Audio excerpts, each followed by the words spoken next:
Civil सेवा परीक्षा की तैयारी कर रहे मेरे प्यारे नौजवान साथियों, नमस्कार। फ्रेंड्स, आज मैं आप सबसे एक बहुत ही इम्पोर्टेंट इशू पर बात करने जा रहा हूं और हो सकता है कि यह इशू अभी आपको इम्पोर्टेंट न लगे, लेकिन मान करके चलिए कि एक दिन ऐसा आएगा ही, यदि आपने सिविल सर्वेंट बनने का ठान लिया है तो, जिस दिन आपको इस समस्या से जूझना ही पड़ेगा। यह जो इशू है, यह इशू पुराने पैटर्न को बदलने से संबंधित है। दरअसल हुआ क्या, हमारे ऑनलाइन कोर्स के बहुत से स्टूडेंट इस बार प्री क्वालिफाई कर गए हैं। उन सब ने मुझे सूचित किया, अपने फोन नंबर मुझे दिए और फिर बाद में उन्हें प्रॉपर तरीके से गाइड करने के लिए फोन पर मैंने अपने उन प्री एग्जामिनेशन को क्वालिफाई किए हुए स्टूडेंट से बातें की। उनसे बातचीत करने के बाद, सभी से नहीं लेकिन कुछ स्टूडेंट से बातचीत करने के बाद मुझे लगा कि नहीं, इस टॉपिक पर मुझे अभी से आप सबको सतर्क कर देना चाहिए, क्योंकि आप में से भी बहुत से लोग प्री क्वालिफाई करेंगे और मेंस में वे अपीयर भी होंगे, और मेंस में अपीयर हुए बिना आप सिविल सर्वेंट बन नहीं सकते। तो सबसे पहले हम देखते हैं कि दरअसल वे इशू क्या थे। जब मैंने अपने एक स्टूडेंट से बात की तो उनके सामने जो सबसे बड़ी समस्या थी वो ऐसे को लिखने की थी। मैंने उनसे कहा कि कोई बात नहीं, तुम ऐसे लिख करके मेरे पास भेजो, मैं देखता हूं, तुम्हारे ऐसे को पढ़ता हूं और इसके बाद मैं प्रॉपर तरीके से तुम्हें बताऊंगा। वो ज्यादा व्यावहारिक होगा, बजाय इसके कि मैं ऐसे पर तुम्हें सीधे सीधे लेक्चर दे दूं। और वैसे भी तुम ऑनलाइन स्टूडेंट हो तो तुमने ऐसे पर जो मेरे लेक्चर्स हैं वो बहुत ध्यान से सुने ही होंगे। उसने कहा कि हाँ, मैंने सुना है। उन्होंने ऐसे लिख करके भेजा और दुर्भाग्य से मैंने देखा कि उस ऐसे में बिल्कुल उसी तरह का पैटर्न झलक रहा है जिस तरह का पैटर्न उस स्टूडेंट ने अपने ग्रेजुएशन के दौरान लिखा होगा, यानी कि there was no any change, बिल्कुल वही का वही पैटर्न।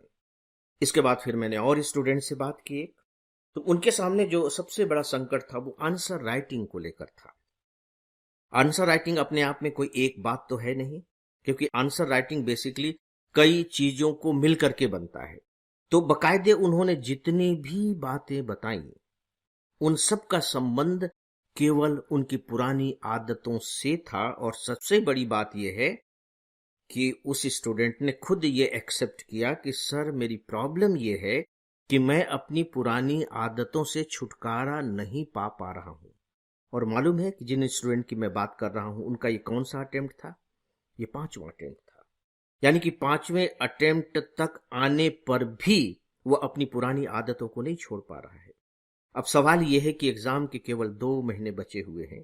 आप 2 महीने में ऐसी क्या औषधि दे देंगे, क्या जादू की छड़ी घुमा देंगे कि पुराने पैटर्न से मुक्ति मिल जाएगी? किस तरह की बातों को लेकर के वो जबरदस्त रूप से डिप्रेशन में थे और संकट से जूझ भी रहे थे। जैसे पहली बात कि सर, जब मैं क्वेश्चन पढ़ता हूं तो क्वेश्चन तो समझ में आ जाता है, लेकिन जब मैं लिखने की कोशिश करता हूं तो मैं बिल्कुल अटक जाता हूं। पहली बात तो यही मुझे समझ में नहीं आता कि हाउ टू स्टार्ट, मैं शुरू कहां से करूं। और यदि मैं किसी तरह शुरू कर भी लेता हूं तो फिर मुश्किल ये आती है कि मैं इसके उत्तर में क्या क्या लिखूं।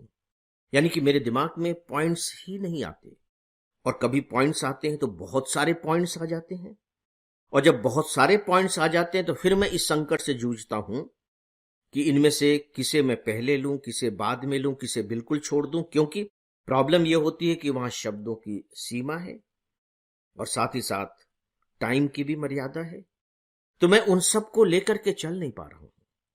तो मैंने कहा कि इसमें दिक्कत क्या हो रही है? तुम सही तरीके से दिक्कत को आइडेंटिफाई करो, क्योंकि ये तो तुमने ढेर सारे एलिमेंट बता दिए, मैं किस पर बात करूं तुमसे? क्या तुमने मेरे ऑनलाइन लेक्चर में जो आंसर राइटिंग पर जो लेक्चर्स हैं वो तुमने सब सुन लिए? बोले हाँ सर, सुन लिया।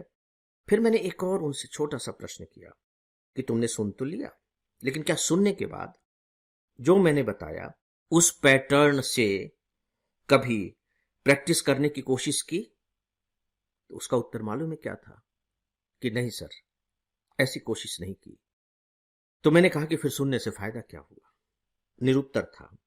लेकिन एग्जाम के अब कितने दिन बचे हैं, उसके बिना गुजारा नहीं है।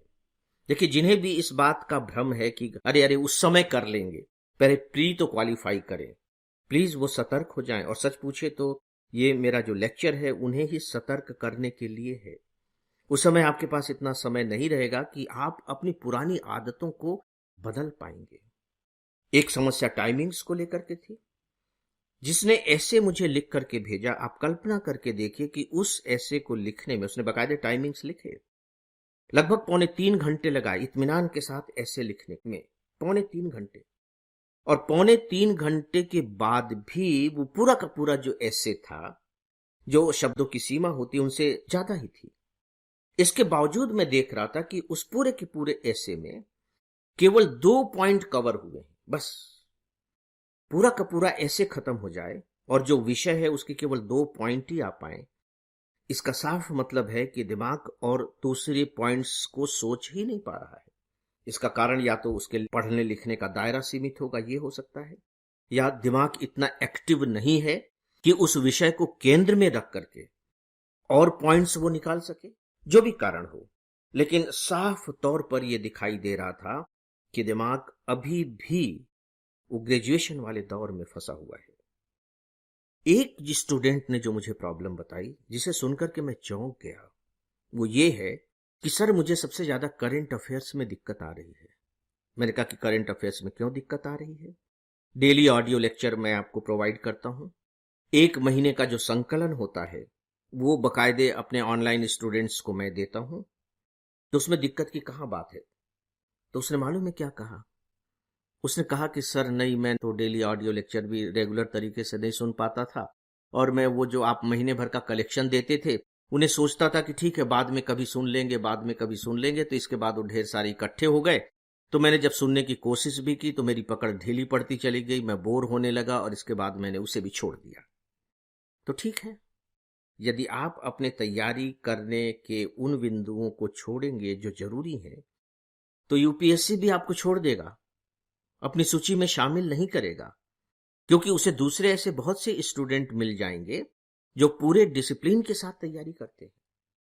तो सवाल ये उठता है कि ये जानते हुए भी कि जो करंट अफेयर्स है वो एक तरीके से जीवन है, आपके पूरे के पूरे प्रिपरेशन का जीवन है।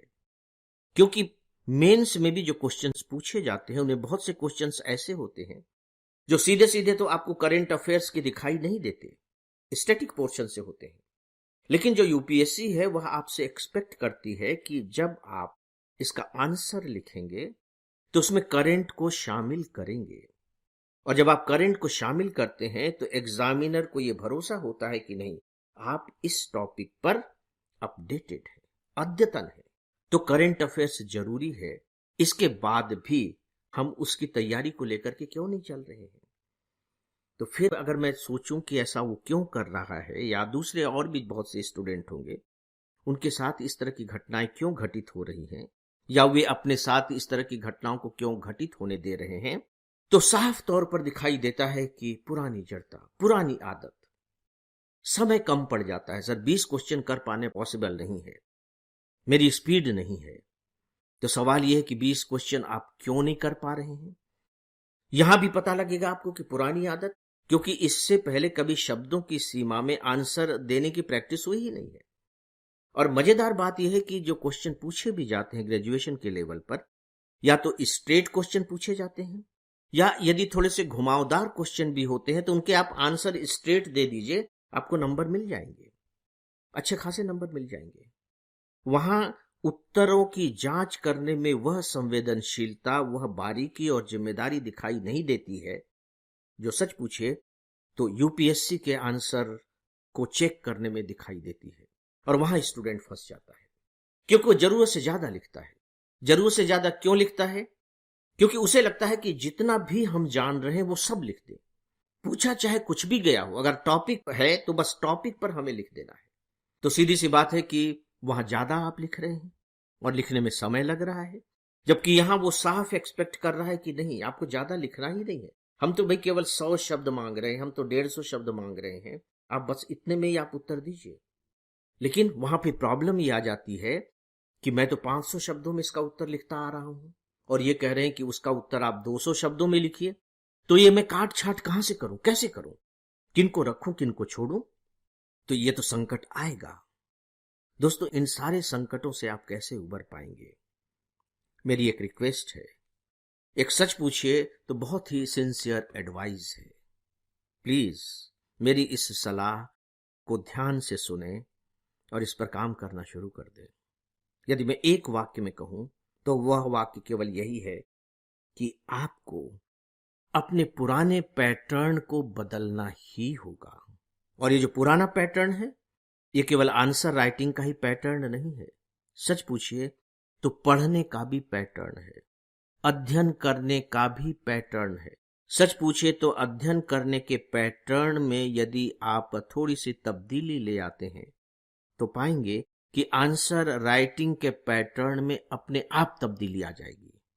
ये कोई जादू नहीं है, ये कोई अविश्वसनीय बात भी नहीं है, ये सीधा सीधा विज्ञान है। क्योंकि जो ओरिजिन है, स्टडी आपके ओरिजिन है।